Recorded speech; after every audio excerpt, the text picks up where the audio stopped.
நகைச்சுவை நடிகர் கிங் காங் தன் மகளோட கல்யாணம் முடிஞ்சதுக்கப்புறம் அவரோட சொத்துக்களை அவங்களுக்கு கொடுத்துருக்காங்க அப்படிங்கிற மாதிரியான செய்திகள் வெளியாகி சோசியல் மீடியாவில் ரொம்பவே வைரலாக போய்கிட்டு இருக்கு. என்ன நடந்திருக்கு, எது உண்மை அப்படிங்கிறத தான் இந்த ஒரு வீடியோவில் நம்ம பார்க்க போகிறோம். நகைச்சுவை நடிகர் கிங் காங் அவர்களோட மூத்த பொண்ணோட கல்யாணம் இன்னைக்கு ரொம்பவே சிறப்பாக நல்லபடியாக நடந்து முடிஞ்சிருக்கு. அண்ட் இந்த ஒரு கல்யாணத்துக்கு அப்புறம் அங்கே நடந்த ஏகப்பட்ட விஷயங்கள் வெளிவந்துட்டு இருக்கு. அந்த வகையில் சமீபத்தில் தெரிய வந்திருக்கிறது என்ன அப்படின்னா, கிங் காங் கல்யாணத்துக்கு அப்புறம் அவரோட சொத்துக்களை அவர் பொண்ணுகிட்ட கொடுத்துருக்காரு அப்படிங்கிறது தான். என்னப்பா சொல்ற, மொத்த சொத்தையும் அவரோட பொண்ணு பேர்ல எழுதி குடுத்துட்டாரா அப்படின்னு கேட்டிங்கன்னா, அந்த மாதிரி கிடையாது. பட் ஒரு சில அசெட்ஸ வந்து அவங்க பொண்ணு பேர்ல வந்து மாத்தி அவரு குடுத்துருக்காரு. குறிப்பா சொல்லணும் அப்படின்னா, கிங்காங் அவர்கள் பல வருஷமா தமிழ் இண்டஸ்ட்ரியில இருந்து வந்துட்டுருக்காரு. மிகப்பெரிய அளவுல அவருக்கு சம்பளம் இல்லனாலும், அவருக்கு கிடைச்சத கொஞ்சம் கொஞ்சமா சேர்த்து வச்சு, சென்னையில முக்கியமான இடத்துல ஒரு இடம் வாங்கி போட்டிருந்திருக்காரு. அந்த ஒரு இடத்தோட பேரு வந்து அவங்க பொண்ணு பேர்ல தான் இருந்திருக்கு. அது மட்டும் இல்லாம அந்த இடத்த வந்து அவர் எதுவுமே பண்ணாம பத்திரமா வச்சுட்டு வந்திருந்திருக்காரு. அது எதற்காக அப்படின்னா, நாள பின்ன நம்ம பொண்ணு கல்யாணம் பண்ணி போனதுக்கப்புறம் அவங்களுக்கு இதை குடுத்துட்டோம் அப்படின்னா, நாளைக்கு ஃப்யூச்சர்ல அவங்க வந்து பயப்படாம இருப்பாங்க. அவங்க பேர்ல ஒரு நிலம் இருக்கு. கண்டிப்பா என்னைக்கா இருந்தாலும் அவங்களுக்கு உதவும் அப்படிங்கிற ஐடியால இருந்திருக்காங்க.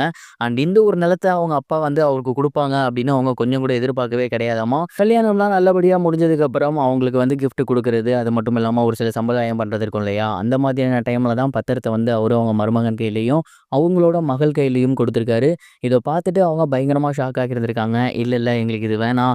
மத்தவங்க இருக்காங்க. அவங்களுக்கு வச்சுக்கங்க, உங்களுக்கு வச்சுக்கங்க அப்படிங்கிற மாரி அவங்க எவ்வளவோ சொல்லியிருக்காங்க. இருந்தாலுமே இல்ல, என் பொண்ணுக்கு இது வந்து கண்டிப்பா ஃபியூச்சர்ல மிகப்பெரிய ஒரு ப்ராஃபிட்டா இருக்கும். அவங்க லைஃப் ரன் பண்றதுக்கு மிகப்பெரிய ஒரு ஹெல்ப்ஃபுல்லா இருக்கும்.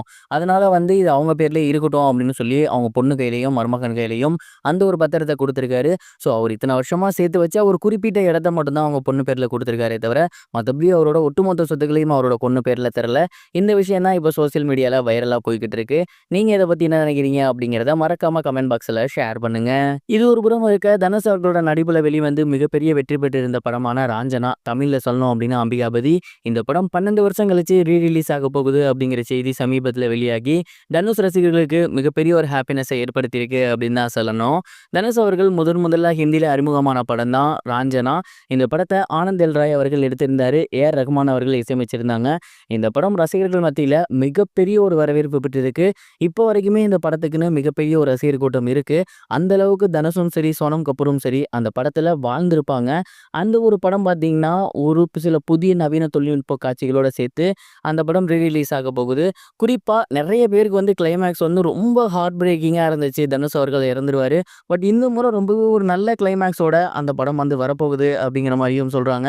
இந்த முறையாவது அந்த படத்துல சோனமும், தனுஷும் சேருவாங்களா அப்படிங்கிற மாரி ரசிகர்கள் கேட்டு வந்துட்டு இருக்காங்க. ஆகஸ்ட் 1 ராஞ்சனா ரிலீஸ் ஆக போகுது. அந்த படத்தோட கிளைமேக்ஸ்ல என்ன பண்ணியிருக்க போறாங்க அப்படின்னு பொறுத்திருந்து தான் பார்க்கணும். இதுவரைக்கும் கனெக்டிங் டிவிக்கு சப்ஸ்கிரைப் பண்ணனா மறக்காம சப்ஸ்கிரைப் பண்ணிக்கங்க. உடனடி அப்டேட்ஸ் பெறுவதற்கு நோட்டிஃபிகேஷன் பெல்லையும் கிளிக் பண்ணிக்கங்க.